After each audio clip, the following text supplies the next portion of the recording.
Download Whiskey Hell Podcast. We call attention to the mainstream media narratives weekly in hopes that you'll have fun with how ridiculous the news really is. We don't want to change your mind. We just want to give you perspective so that you can choose more wisely and be more aware. Couple that with great craft beer, hilarious stories, deep thoughts, and real conversations. We know you're going to enjoy it. Download Whiskey Hell Podcast anywhere you find outstanding shows.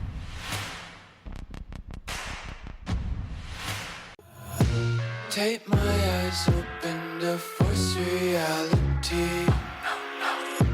Why can't you just let me eat my weight in glee? Hush.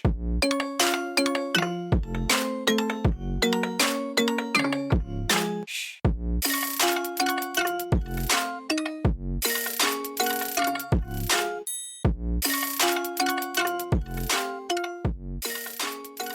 We are brought to you by Fonts, Pro Sound, and Light, also known as FPSL. FPSL provides event production services for both corporate and special events, backed by over 2 decades of experience and specialized training. Find out what FPSL can do for your next event by going to fontsprosound.com. That's FONTES prosound.com. You can also reach them at 833-377-5303. FPSL is not just AV. FPSL is your mission critical event partner. All right, now that we got that shameless advertising plug out of the way, how's everybody doing? Took a little hiatus, but I am back at it. Took some time with my brother on the Stretch Goose podcast. Good to be back there. We knocked out a few episodes as I was with him for roughly a week or so, maybe a week's worth of episodes. And promise I'll be back there once I have a little more time to get back to it. But as you all know, I'm always welcome there. He's welcome on my show as well, and we will always be working together. So again, just really good to be back in the saddle over there at the Stretch Goose podcast. And you can hear me with my brother on Stretch Goose podcast. That would be, I believe, episode number 7, which I just dropped, I believe, the other day. And you can hear that pretty much everywhere. So there's that. All right, moving on. Enough promotion. We're going to be talking about, the tyrannical governor of New Mexico. But before we get there, I'll share a little bit of much-needed mini vacation experience. My wife and I got a chance to get out of town for a bit. And I want to talk about the theme of, the consistent theme of these places that we go. We tend to like the small towns, kind of, I guess, outskirty kind of country, more like mountainous, even small coastal towns. Especially in the mountain towns, though, I'm going to say that there is definitely a consistent theme of, people that really, truly just want to live their life. Their God-given rights, I guess, so to speak. And are really, really opposed about being monitored by big government. In their minds, it's no one's business, what they do, what they buy. As long as they're doing things legally, why should they be monitored? Why should their life be dictated by big government? This is how they view things. And be honest, it was a bit refreshing because there wasn't a lot of judgment up there. Where we went, everybody had a great time. We had a good time with everybody we met. Everybody would wave at you, say hello, excuse me, good morning. I wake up super early, so I'm walking the streets down there, just checking things out, getting the morning air. I'm out, 4 o'clock in the morning. I'm already walking around, and there's people out there exercising and walking up and down the streets, because there's inclines and declines, and everybody was always happy, saying, "Hey, how are you? Good morning. How are things going?" When you did get into a conversation, even if you didn't disagree, if you didn't agree and there was a bit of a disagreement in terms of opinion, it wasn't the end of the world. We moved on with our lives and we continued to have a beer and dance and, just get on. So that was great. And I'm hoping that attitude trickles to the rest of the country. And not to say that there isn't value in a more democratic or liberal mindset whatsoever.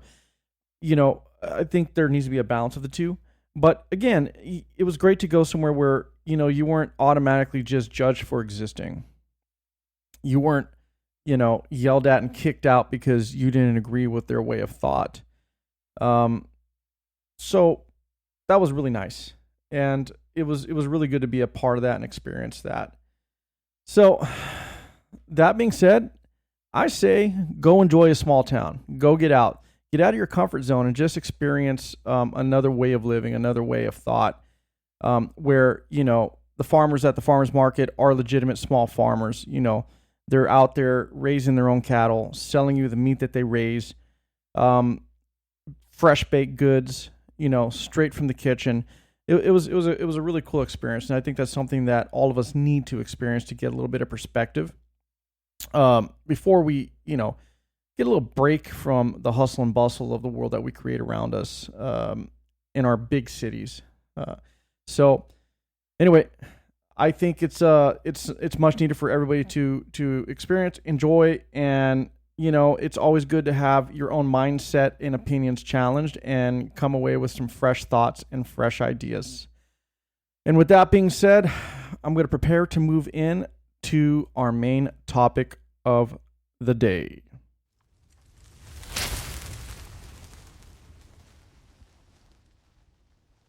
So, Governor Michelle Grisham of New Mexico thinks that she has the power to suspend a constitutional right.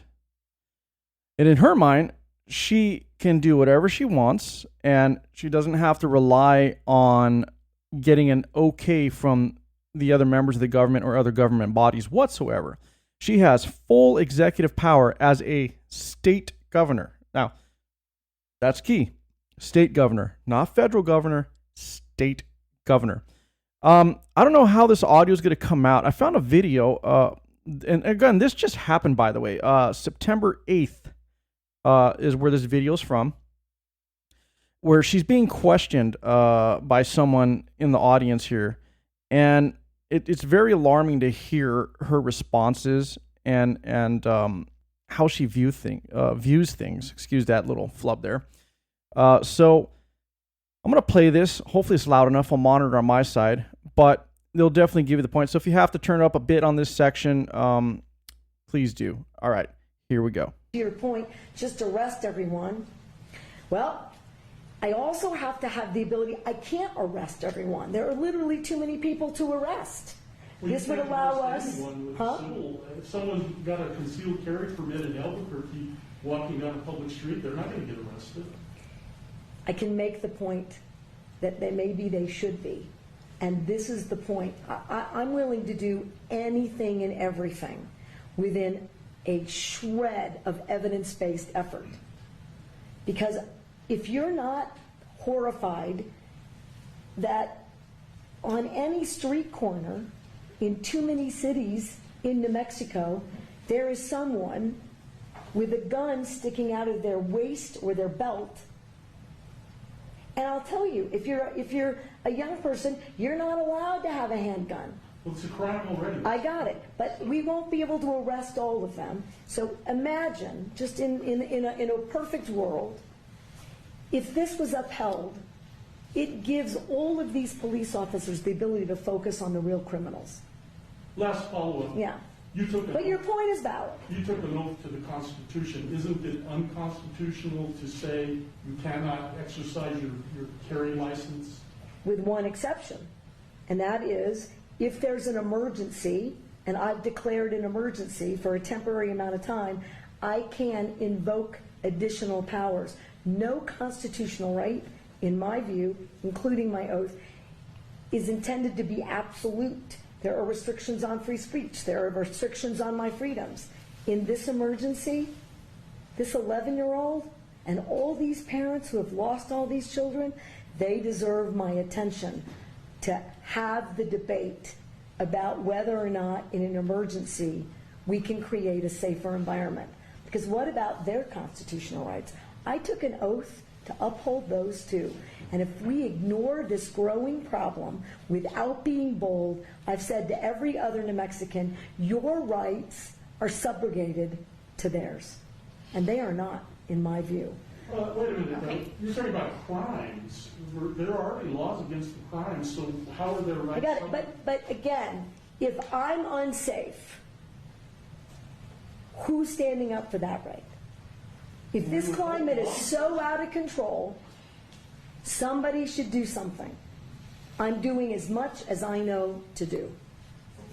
Madam Governor, do you really think that criminals are going to hear this message and not carry a gun in Albuquerque on the streets for 30 days? No. But here's what I do think. It's a pretty resounding message. Okay. So that's a bit to unpack there. If you haven't figured it out, she's taken upon herself and given herself executive power to suspend the our right to bear arms, basically. The amendment, which basically, literally focuses on that right. There's a couple things that she said that is, first off, I'm going to break it down and I'm going to read you a few things that basically throws everything she says out the window and really shows her incompetence as a governor. Basically, what you heard is her telling you that what I say goes. I don't care what the Constitution says, and I'm going to get away with it because I'm the governor of New Mexico. And not to be too polarizing here, but a liberal or Democratic governor of New Mexico. If it matters, Elon Musk weighed in on this. Everybody likes to hear what he says on things, regardless. But he says, at risk of stating what should be obvious, deliberately violating the Constitution is next level illegal. I tend to agree with that statement. He also asks, how soon can this person be removed from office? I also agree with that statement. Reading out of an article here, it's saying that the governor of New Mexico, as you just heard in the video, is using the public health order to suspend a right guaranteed by the U.S. Constitution. This was said by Ron DeSantis. He goes on to say, yes, a public health order. Did you think the left was going to stop at just forcing you to wear a mask? That's a little funny. But let's reel back to what she's talking about here, as far as a public health order. Now, there is an article of suspension clause, okay, in the Constitution. All right, there is an article. It's Article 1, Section 9, Clause 2. All right. Now, what that refers to, though, what it really refers to is the writ of habeas corpus. Okay. And habeas corpus, basically, what it does is it protects against unlawful and indefinite imprisonment.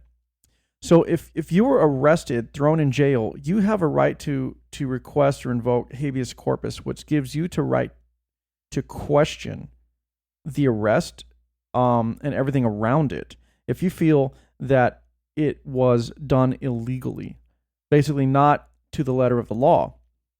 If you're being held indefinitely and not charged, you have a right to habeas corpus. That is what this article is referring to. Now, as far as the suspension of the writ of habeas corpus, that was written also to basically allow the government to do so when it comes to arresting and holding persons. Actually, I'll read it right here. The Clause 2, habeas corpus. The privilege of the writ of habeas corpus shall not be suspended unless, and by the way, I'm getting this from constitution.congress.gov. So I'm sorry, let me start over. The privilege of the writ of habeas corpus shall not be suspended unless when, in case of rebellion or invasion, the public safety may require it. So when she's talking about health or public safety, this clause wasn't written for the way she's trying to use it. It was written for, look, if we get invaded by China or a terrorist force or whatever outside entity,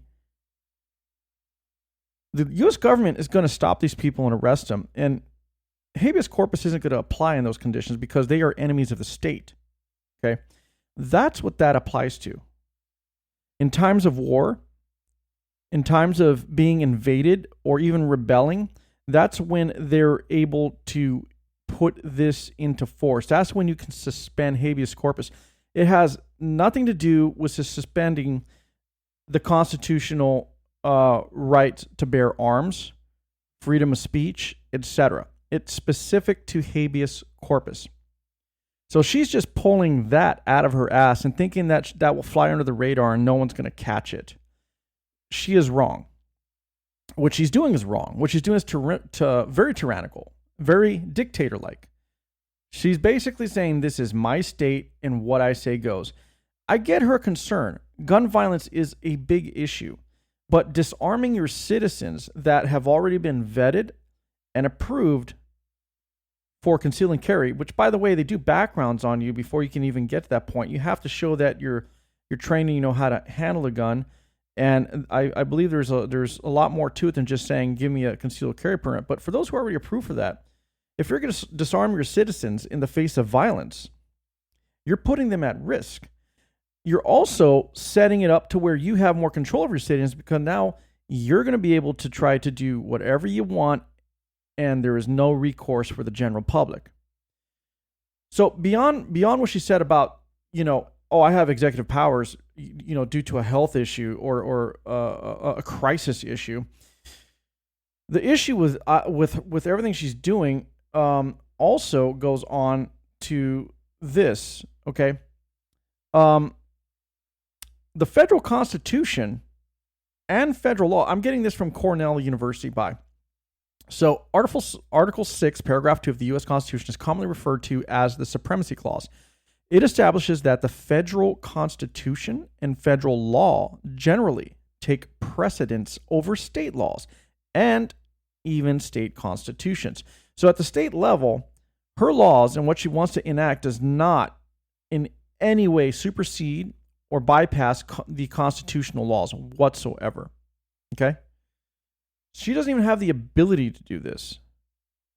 So she is really stepping way outside the lines and parameters of her fucking job. And she needs to be held accountable. And in fact, there are many people already standing up against her, both Republican and, I applaud them, even Democratic. Even Democratic politicians are saying, whoa, wait a minute. You're taking a step too far here. She's already has a lawsuit against her by the people for violating the Constitution. So I'm not sure where this is going to go for her. I hope that this person is removed. I hope that Governor Grisham is removed from office for violating her duties to uphold not just her state law, not just the state constitution, but the federal constitution that applies to every single person of the United States. Let me read one more thing about a governor's duties. Okay. As such, governors are responsible for implementing state laws and overseeing the operation of the state executive branch. A state leader's governors advance and pursue new and revised policies and programs using a variety of tools, among them executive orders, executive budgets, and legislative proposals and vetoes. So everything they have in their power applies only to state laws, not to federal. They have no authority whatsoever to bypass, supersede, or even deny the Constitution whatsoever. She is way out of line. And it's crazy because this seems to be a theme lately with most politicians on the left or Democratic politicians. And don't get me wrong, the Republican side is no peach in and of themselves whatsoever. I'm not saying, they're better altogether, because they've done some pretty shady things in the past as well. The Republican Party now just seems to be the one that kind of has their shit together in terms of how they see things and how they want to run this government for the people. But years ago, let's not lie to each other, it was kind of the opposite. Everything goes in waves and cycles. Parties kind of crisscross over the years, and this side represents that one day, the other one represents that the other. There's always some hard lines, but there's always the little things in between that kind of get tossed back and forth over the years as society progresses and grows. But as of now, the liberal Democratic side is really, really fucking going overboard. And I'll be honest, I'm very glad that other members of the Democratic Party are standing up against Governor Michelle Grisham. Michelle Grisham needs to be removed from office. She's a disgrace to her office by even doing this, acting like a little dictator of her tiny little country within the U.S., as if saying, fuck you and your law, fuck the Constitution, what I say goes because I know better. There isn't one judge, federal judge anywhere that would side with her. I'd be very surprised if there was a federal judge anywhere that would side with her. And I hope that she gets sued and she loses. And I hope that she's removed from office, because this is just the continuation of the America that we grew up in, just swirling down the fucking hole, just swirling down the drain. It's ridiculous, and this is something that needs to be addressed. If you want Trump to be held accountable, if you want DeSantis held accountable, if you want Governor Abbott held accountable, if you want every single Republican held accountable for things they may or may not even have done, I think you should be held accountable for things you actually have done, have said, is recorded, and you think because you're a Democrat, you're so fucking arrogant that you just get away with it and piss all over the United States Constitution? I'm sorry. This may seem like a small thing to some people. Some people don't believe in guns whatsoever. But those people also don't realize it's kind of the only thing the public has to keep big government at bay. Look what happened in Australia. They took all the guns away years ago. When COVID hit, they had military and police monitoring people in the neighborhoods to make sure they stayed in their fucking doors. You think that would have happened if the citizens had the right to bear arms? Why do you think Canada just pulled that move? Dictator Trudeau in Canada just pulled that move because he's afraid of the uprising of their own people. Blatantly went ahead and outlawed guns, made it to where you can't bear arms in Canada. And, I may be wrong on some of that, but that's the last that I knew of and heard of. I think I'm correct on that. Now his citizens have no right. Now look what he's doing. Whatever the fuck he wants under the guise of democracy. And if we let whatever it is Michelle Grisham is trying to get away with infect other Democratic states and they start following suit, and then it spills over into Republican-led states, we've lost our nation. We will not have a nation. We will be nothing but a cog in the wheel to keep feeding big government and the 1%ers out there. This is a very serious offense. And I got to say that, look, be warned, be smarter, vote smarter. And beyond voting, take the time to pay attention so we can hold these people accountable. Please hold them accountable. We can no longer afford any of this. These actions are ridiculous. And we need to have her removed immediately from office. And yeah, she needs to be sued, as she already is being sued. She needs to be held responsible. I'm sorry. I know it's a rant. I sound pissed, but you should be. I am, and you should be as well, because this is only going to lead to more tyranny if it's not checked. All right. I don't have that much more for this show. I appreciate everybody tuning in. Listening on whichever media or aggregator you're using, whether that be Spotify, Apple, Google, whatever you like. We appreciate you tuning in. We appreciate you downloading. But please go ahead and hit the follow button, the like button, the subscribe button, whatever button you have there that keeps you in the loop of what's going on. I promise I'm going to be releasing more episodes. I'm going to get back on track. We're going to keep this going. You're also going to be able to hear me on the Stretch Goose podcast as well. I'm getting back on track with that with my brother over there. And until the next one, I hope you all have a great day. Please stand up for what's right. Please stand up for our constitutional rights. And don't let this country slip away from you whatsoever. Again, thank you very much. See you next time. I wanna taste your content, hold your breath and feel the tension. Devils hide behind redemption. Honesty is a one-way gate to hell.